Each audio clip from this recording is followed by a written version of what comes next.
Dead on arrival ang 61 anyos na si Larry Posada kan Barangay Libo, Bato, Catanduanes. Kasubanggi Marso 2 kan mahulog kaya ang biktima sa imburnal sakop ka nasabing lugar.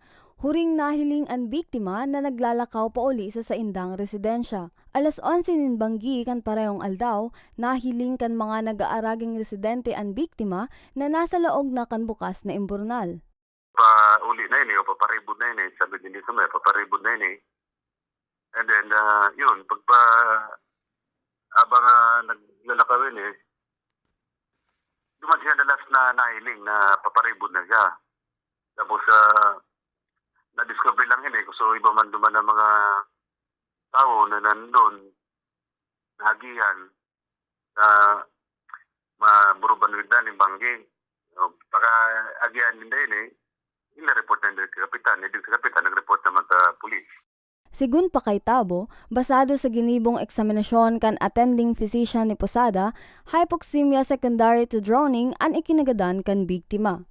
Po mama, nangangaputan kita sa publiko, lalo na wajan sige po ang oraroran, siyempre mahanlas po ang totoo mga yan, lalo na sa mga entero barangay na kunting ingat lang pag nag-uuli ng mataning banggi. Tapos sa rumpa nga rin, sige oran, tapos medyo matiklom talaga ang panahon. Kasi sa barangay baga, may mga ilaw lang talaga, yung mga major roads. Kaya nangangaputan mo kita na sana mag-ingat-ingat din. Ingatan tang sa derita na di kita mabiktima di kung ano pa man di sa tuyang barangay mismo. Sa ngunyan, nakapatente nasa sa indang residensya ang biktima. Para sa mga baretang Tatak Bicol, an Imperial, Bicol University Inter.